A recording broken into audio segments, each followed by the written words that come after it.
నేపాల్ ఘటన మనం చూసాం. సోషల్ మీడియాపై బ్యాన్ విధించడంతో తలెత్తిన నిరసన ఆ దేశ పాలకుల అవినీతిపై నిరసనగా మారింది. మొత్తం అక్కడ అట్టుడిగిపోయింది. ఇప్పుడు ప్రధానిగా ఎవరు నియమించాలో తర్జన భర్జన పడుతున్నాయి. ఏకాభిప్రాయం సాధించే విషయంపై వాళ్ళు మాట్లాడుకుంటూ ఉన్నారు. ఒకవేళ ఇలాంటి పరిస్థితులు రేపు భారతదేశంలో వస్తే పరిస్థితి ఏంటి? రాకూడదని ఆశించుదాం. కానీ మీకు ఫండమెంటల్గా అర్థం కావాల్సింది మనకు నేపాల్ ఏ రకమైన లెసన్స్ ఇస్తుంది. ఆశిస్తే సరిపోదు కదా, రాకుండా జాగ్రత్త కూడా పడాలి కదా. అఫ్కోర్స్ బంగ్లాదేశ్, నేపాల్, శ్రీలంకలతో మనకు పోలిక లేదు. మన చాలా పెద్ద దేశం, బలమైన ఆర్థిక వ్యవస్థ.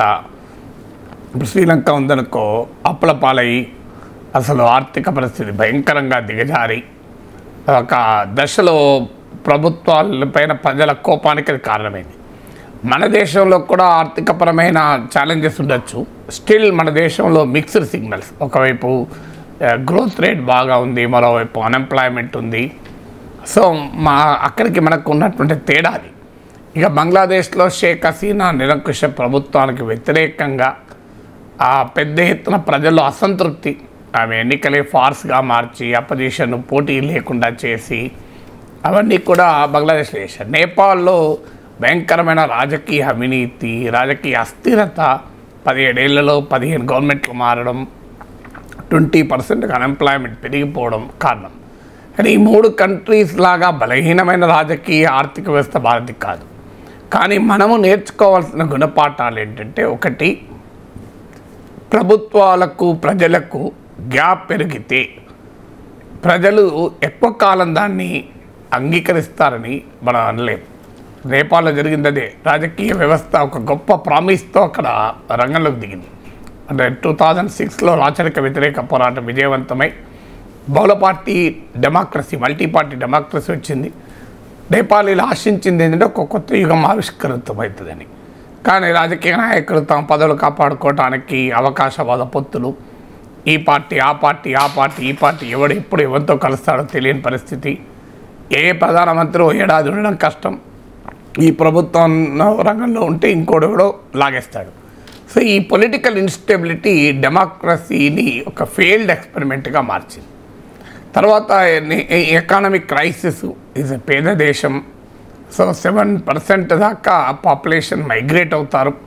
రెమిటెన్సెస్ ఎకానమీ అంటారు. అంటే విదేశాలలో ఉన్న నేపాలీలు పంపించేటువంటి డబ్బులపై ఆధారపడి ప్రధానంగా ఆర్థిక వ్యవస్థ నడిచే పరిస్థితి.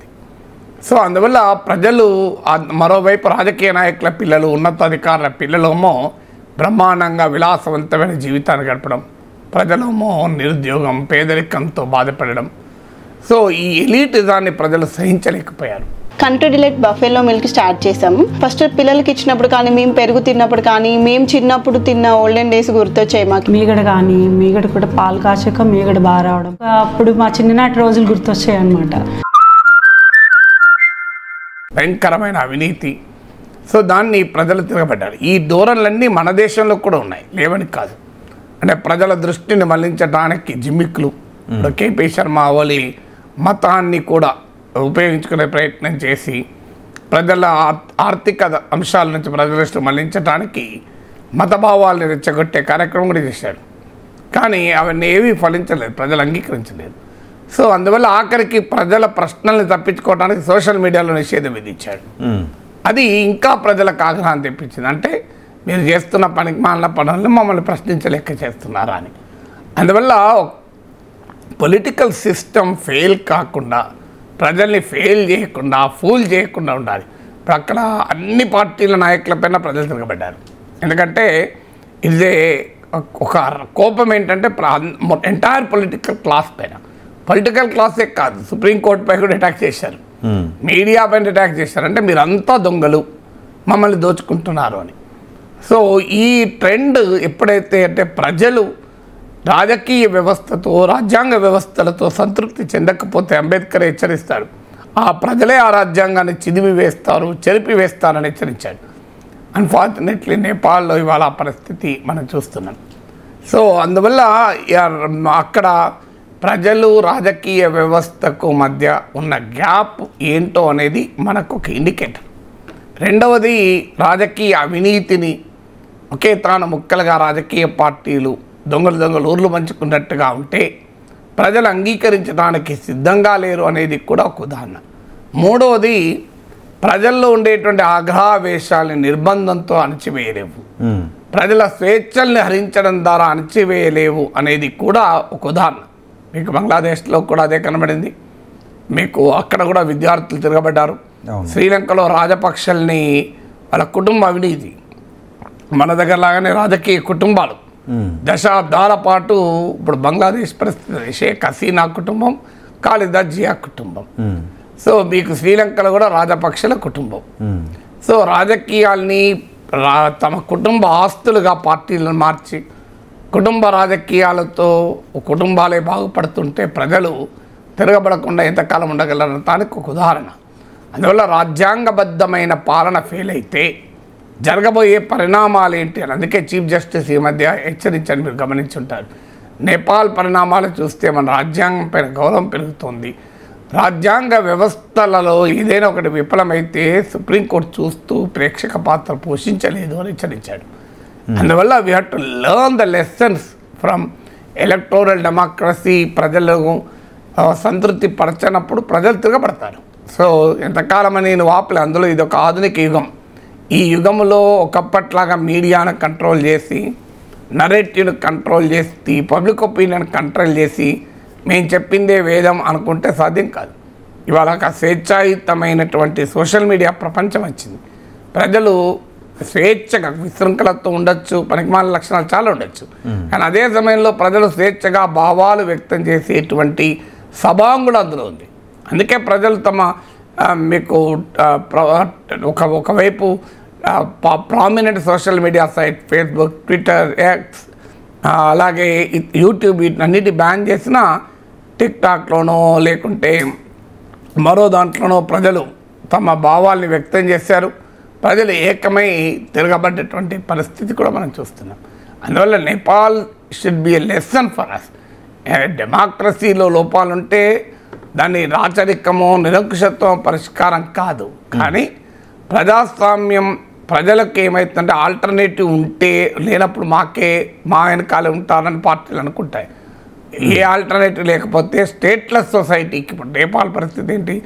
లక్ష్యం లేదు, నాయకత్వం లేదు, ఉద్యమం మాత్రం ఉంది.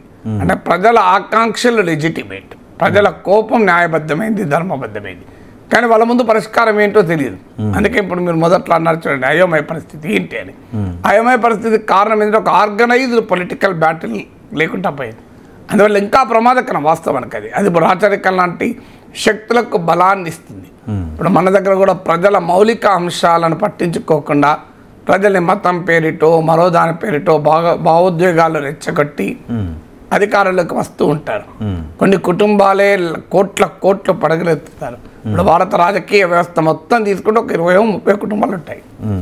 సో అది స్టేట్ అండ్ స్టేట్ లెవెల్. ఇక డిస్ట్రిక్ట్ లెవెల్లో ఒకే ఎమ్మెల్యే కొడుకు, ఎమ్మెల్యే మనమడు 50 ఏళ్ళు 60 ఏళ్ళుగా రాజ్యం వెళ్తుంటారు. ఆధునిక జమీందారీ వ్యవస్థగా ప్రజాస్వామ్యాన్ని మార్చారు. సామాన్య ప్రజాస్వామ్యం అంటే సామాన్యుడు కూడా రాజకీయాల్లోకి రాగలగాలి. అందుకే దానికి ఇప్పుడు మీకు నేపాల్లో కూడా అదే జరిగితే ప్రజలు తిరగబడ్డారు. ఇప్పుడు కాఠ్మండు మేయర్ ఉన్న బలేంద్ర షా అని ఒక ర్యాపర్, సింగర్, యూట్యూబ్లో పాపులర్. సో ఏకంగా నేపాల్ మేయర్ అయిపోయి కూర్చున్నాడు. సో ఒక ఎన్జిఓ హామీ నేపాల్ అని 2015 ఎర్త్క్వేక్ అప్పుడు ఆయన తన కొడుకును కూడా కోల్పోతాడు. సో దాంతో అతను ఎన్జిఓ పెట్టి ఎర్త్క్వేక్ సమయంలో బాగా పనిచేస్తాడు. ఇప్పుడు ఆయన హీరో అయిపోయాడు మొత్తం ఈ రెవల్యూషన్కు గురాంగ్ అని. సో ఆయన హీరో అయిపోయి కూర్చున్నాడు. సో అందువల్ల ప్రజలకు రాజకీయ వ్యవస్థనే నాయకత్వం ఇస్తుంది అనుకోవడం కూడా పొరపాటే. రాజకీయ వ్యవస్థ ప్రజలను ఫెయిల్ చేస్తే ప్రజలు సివిల్ సొసైటీ నుంచి కూడా ఒక కొత్త నాయకత్వం కూడా పుట్టుకొస్తుంది. సో అందువల్ల మా చేతిలో ఆర్మీ ఉంది, మా చేతిలో పోలీస్ ఉంది, మా చేతిలో స్టేట్ అంతా ఉంది, మేము ఉద్యమాలని ప్రజల నిరసనలను తొక్కిపెట్టగలం, మేము ప్రొఫెషన్లకు పర్మిషన్లు ఇవ్వకపోతే ఏం చేస్తారనుకుంటే 20 మంది చనిపోయిన నేపాలీ యూత్ స్కూల్ డ్రెస్సులల్లా కాలేజ్ డ్రెస్సులో వచ్చి ప్రాణాలకు కూడా తెగించి పోరాడారు కదా, ఉరికి తన్నారు కదా. అందువల్ల ఆ పరిస్థితి రాకుండానే మన రాజకీయ వ్యవస్థ జాగ్రత్త పడాలి, లేకపోతే చాలా పెద్ద ప్రమాదం ముంచుకొచ్చే అవకాశం ఉంటుంది. కానీ పరిస్థితులు చూస్తూ ఉంటే అంటే పక్క దేశాల్లో జరిగిన పరిణామాలను చూసి మన రాజకీయ నాయకులు నేర్చుకుంటున్న ఆనవాళ్ళు ఏమైనా కనిపిస్తున్నాయా? అదే అన్ఫార్చునేట్, నేర్చుకోవాలి. ఇప్పటికీ మనకు అంటే వాస్తవంగా భారతదేశం ఫ్రీడమ్ సాధించినప్పుడే కూడా ఈ ఆందోళన వ్యక్తమైంది. విల్లీ బ్రాంట్ అని జర్మన్ ఛాన్సలర్ అంటాడు. So alliance democracy cannot survive in ocean of dictatorship అంటాడు. నిరంకుశత్వం అనే సముద్రంలో ప్రజాస్వామ్య దీవులు మనుగడ సాధించలేవు అంటాడు. నిజంగా మన చుట్టూ ఆందోళనకర పరిస్థితులే. కానీ ఈ మూడిట్లో కూడా మీరు గమనించండి, బంగ్లాదేశ్లో జరిగినటువంటి హసీనా నిర్బంధకాండకు వ్యతిరేకంగా, ఆమె నిరంకుశ పాలనకు వ్యతిరేకంగా ప్రజలు తిరగబడ్డారు. కోర్స్ మన భారత్ మిత్రురాలు, అది వేరే ఇంకో డైమెన్షన్. మనం ఆమెకు ఆశ్రయం ఇచ్చాం, మనకు డిప్లొమసీలో భాగం, మన గవర్నమెంట్ కరెక్ట్ చేసింది, దాంట్లో తప్పేమీ లేదు. ఎందుకంటే బంగ్లాదేశ్లో షేక్ హసీనా సెక్యులర్ గవర్నమెంట్ నడిపింది, మైనారిటీల హిందువులపై దాడులు లేవు, భారత్ పట్ల శత్రుత్వము లేదు, భారత వ్యతిరేక ఇస్లామిక్ తీవ్రవాద శక్తుల బంగ్లాదేశ్ అడ్డా కాకుండా చూసింది, మనం ఆహ్వానించాం. కానీ ఆమె ప్రజల పట్ల ఆమె ఎలా ఉన్నారన్నది కీలకం కదా, మనతో ఎట్లా ఉన్నారన్నది కీలకం కాదు. సో ప్రజల పట్ల ఎలా ఉన్నారంటే ప్రజల పట్ల ఆమె అనుసరించిన విధానం. సో మీడియా స్వేచ్ఛ హరించింది, రాజకీయ పార్టీల స్వేచ్ఛ నుంచి ఎన్నికలు ఫార్స్గా మారిపోయాయి, ప్రతిపక్షాలు ఎన్నికలను బైకాట్ చేశాయి. ఇప్పుడు ఆ సిగ్నల్స్ మన దగ్గర కనబడుతున్నాయి. ఇప్పుడు బీహార్లో ఓట్ చోరీ క్యాంపెయిన్ నడుస్తుంది. అసలు మహారాష్ట్ర, హర్యానాలో ఎన్నికల్ని దొంగిలించారన్నది ఆరోపణలు వస్తున్నాయి. ఎన్నికల కమిషన్ డిఫెన్స్ చూస్తే అది ఏమాత్రము కాన్ఫిడెన్స్ క్రియేట్ కావడం లేదు. బీహార్లో మనం చూసాం, కనీసం మన దగ్గర వ్యవస్థలు పనిచేస్తున్నాయి. బీహార్లో ప్రజల్ని డిసెన్ఫ్రాంచైజ్ చేస్తే, అంటే ప్రజలను ఓటు హక్కుకు దూరం చేయాలని ప్రయత్నం చేస్తే సుప్రీంకోర్టు నిలబడ్డది. సుప్రీంకోర్టు ఆధార్ కూడా తీసుకోండి అని చెప్పారు. ఎంత దుర్మార్గంగా 87% మందికి ఉన్న ఆధారం చెల్లదు, 2% మంది చేతిలో ఉన్న పాస్పోర్ట్ చెల్లుతుంది అన్నారు. ఈ కుట్రను సుప్రీంకోర్టు కొట్టివేసింది, ఈ ఆర్గ్యుమెంట్ కొట్టేసింది. అంటే మన దగ్గర కూడా వ్యవస్థలలో ఆ డికే కనబడుతోంది.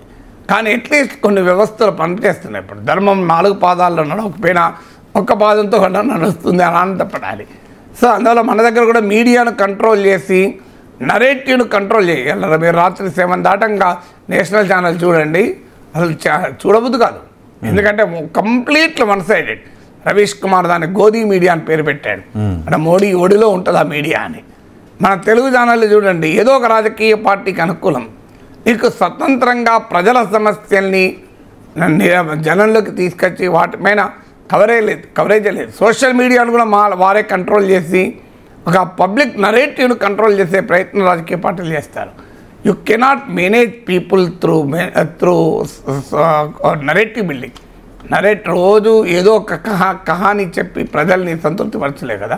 ఏ day will come, people will question. అయితే మన దగ్గర ఏమవుతుంది, ఏదో ఒక అంశం ఎకానమీ పైన ప్రజలు నిరసన తెలిపే లోపల పుల్వామా వస్తుంది, ఆపరేషన్ సింధూర్ వస్తుంది, మొత్తం లేదంటే సర్జికల్ స్ట్రైక్స్ వస్తాయి, ప్రజల మూడంతా అటువైపు మారుతున్నారు. కానీ ఇది ఎలక్కలు నడవదు. సో మన దగ్గర కూడా ఇన్స్టిట్యూషన్ ఫెయిల్ అవుతున్నాయి. గవర్నర్లు చూడండి ఎంత అప్రజాస్వామికంగా ఉంటున్నారు. సో రాజకీయ వ్యవస్థ ఎంత అవినీతిమయమైందో మనం చూస్తున్నాం కదా. ఇవాళ ఎన్నికలు ఎంత వ్యాపారంగా మారిపోయినాయి. ఇవన్నీ కూడా అంటే మన దగ్గర కూడా ఇన్స్టిట్యూషనల్ డికే మొదలైంది. బట్ ఆ స్టేజ్ రాలేదని నమ్ముతున్నాం, రాకూడదని ఆశిస్తున్నాం.